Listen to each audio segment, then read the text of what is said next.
Hello mga Mars and Pars! Magandang araw nga po pala sa inyong lahat. Kamusta nga pala kayo mga ka-Mars and Pars? Kamusta nga pala ang holiday ninyo? At ito nga pala ang ganap ng aking buhay dito sa bukid namin mga ka-Mars and Pars. Dahil holiday, umuwi nga pala ako dito. At dahil gabi na nga pala kami dumating dito sa bahay namin, abay mga ka-Mars and Pars, ito naman nanay ko, inaasikaso kami kung saan kami matutulog mga ka-Mars. Ito talaga ang pinaka nakakamiss na eksena dito mga ka-Mars and Pars kapag umuwi ka dito mga ka-Mars and Pars, kasi sabay-sabay talaga kayo matutulog sa may higaan mga ka-Mars and Pars, kasi minsan lang din talaga to mangyayari mga ka-Mars and Pars, at minsan lang din talaga ako umuwi dahil nga sa trabaho. At kinaumagahan mga ka-Mars and Pars, pagkagising mo pa lang, ito talaga yung makikita mo, di ba? Napakagandang kapaligiran mga ka-Mars and Pars, at malalanghap mo talaga yung sariwang hangin dito mga ka-Mars and Pars. O di ba? Ang sarap talaga tumambay mga ka-Mars and Pars. Pero mas masarap sana tumambay dito mga ka-Mars and Pars, lalong-lalo na kapag may dala ka mga ka-Mars and Pars at marami kang pera mga ka-Mars and Pars.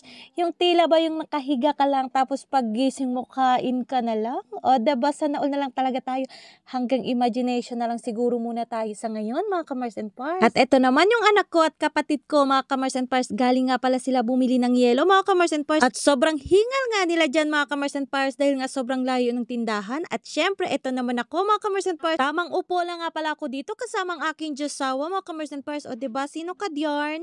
Ayan nga, inaantay nga namin pala yung kape mga ka-Mars and Pars, at nilagay ko nga pala yung paa ko dyan kasi nga sobrang sakit mga ka-Mars and Pars. At habang nga kami nakaupo dyan mga ka-Mars and Pars, ito nga pala yung makikita mo dito mga ka-Mars and Pars, yung maliit namin kubo mga ka-Mars and Pars. Kahit maliit yan pero komportable naman mga ka-Mars and Pars, kasi masasayang tao ang nakatira dyan. At ito naman, o diba, sabi ko nga sa inyo mga ka-Mars and Pars, ang sarap talaga tumambay dito, lalong-lalo na kapag ganito yung kapaligiran mo mga ka-Mars and Pars. At ito nga mga ka-Mars and Pars, finally dumating na nga pala yung kape mga ka-Mars and Pars. At ayan nga, habang nga kami nagkakape mga ka-Mars and Pars, hindi talaga yan mawawala yung chismisan mga ka-Mars and Pars. O diba, ganon din ba kayo mga ka-Mars and Pars kapag umuwi kayo sa inyo?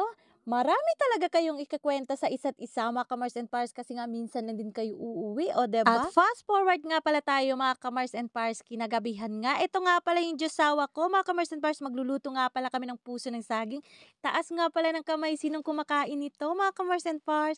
O diba, akala mo talaga makikita kapag tumataas yung kamay. At ito naman, stepfather ko mga ka-Mars and Pars, nire-ready na nga pala yung kanin. Nagsasaing na nga pala siya mga ka-Mars and Pars.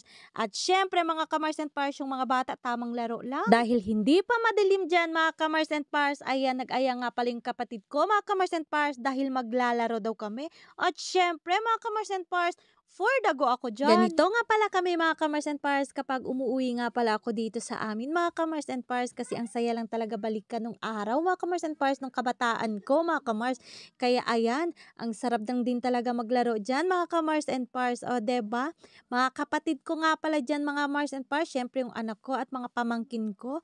O diba, kami-kami lang mga ka-Mars and Pars, ang dami na talaga namin. Uy, ang sarap talaga maging bata ulit kung pwede lang mga ka-Mars and Pars, kasi wala ka talagang iniisip na problema.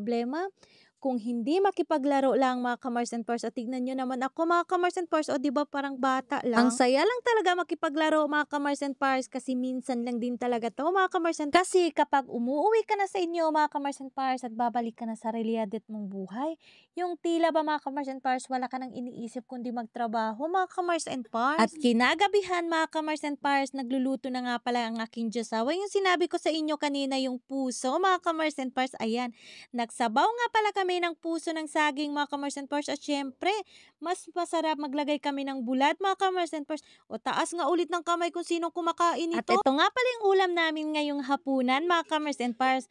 Kahit anong ulam mga ka-Mars and Pars, masarap na talaga yan para sa amin, kahit simple mga ka-Mars and Pars, kasi sama-sama kaming buong pamilya. At eto nga, luto na nga pala yung ulam natin mga Mars and Pars. O diba, napakasarap mga ka-Mars and Pars. At eto nga sila mga ka-Mars and Pars, busy nga sila dito mga ka-Mars and Pars, dahil nire-ready na nga nila yung kanin, dahil syempre luto na yung ulam, dahil kakain na tayo mga ka-Mars and Pars.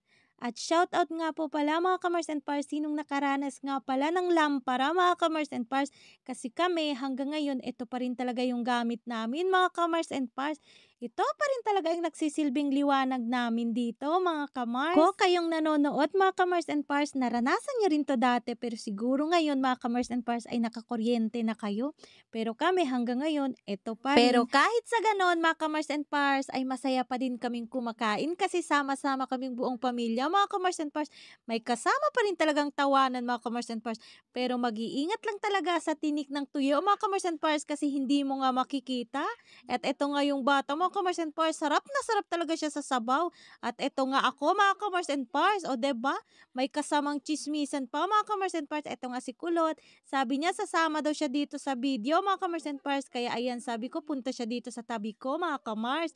O 'di ba, kahit sa ganun, mga kamars and pars, kahit ganun yung ulam, kahit hindi masyadong maliwanag, mga kamars and pars, ay sobrang saya pa din, mga kamars and pars.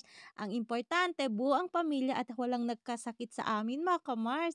O 'di ba, tignan niyo naman, tapos na nga raw silang kumain, mga kamars and pars, at taob talaga yung kaldero, mga kamars and pars. Tignan niyo naman, o 'di ba, nahihiya pa talaga sila, uy. At eto nga yung bunso kong kapatid, mga kamars and pars, tamang smile lang dito sa video ko, mga kamars and pars. Sabi ko nga sa kanya, isama ko siya sa vlog ko, mga kamars and pars.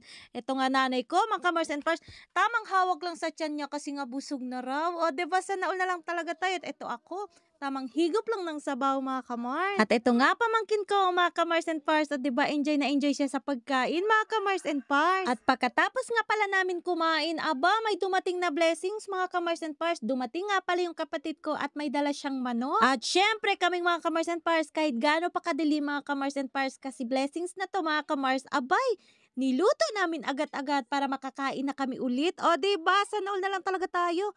Pagkain na lang talaga yung iniisip namin, uy. At eto naman nanay ko, mga kamars and pars, busy talaga dito sa paghuhugas ng plato, mga kamars and pars. At eto naman kapatid ko, mga kamars and pars, tamang flashlight lang dito kasi nga sobrang dilim. At etong stepfather ko, tamang ngiti lang dito habang inaasikaso yung manok, mga kamars. O 'di ba, lahat talaga yung tao dito busy, mga kamars and pars, kasi gusto talaga nilang kumain ng manok, kaya ayan, nagtutulungan lang talaga sila para madaling matapos, mga kamars and pars. At eto nga, mga kamars and pars, pagpasensyahan nyo na nga pala yung aking background music, mga kamars and pars. Ang dami talagang nagsasalita, mga kamars and pars, kasi nga dito pa ako sa amin nagbo-voice over para pagdating ko sa amin, mga kamars and pars, i-upload ko na lang, mga kamars. At eto naman ako, mga kamars and pars, habang nakikita ko yung nanay ko naghuhugas ng pinggan, abay, tinulungan ko na, mga kamars and pars, para sabay-sabay na kami magpahinga, mga kamars and pars. O siya, mga kamars and pars, kung umabot ka man dito sa video na to, maraming salamat sa support, mga kamars, at ingat ho tayo lagi, mga kamars.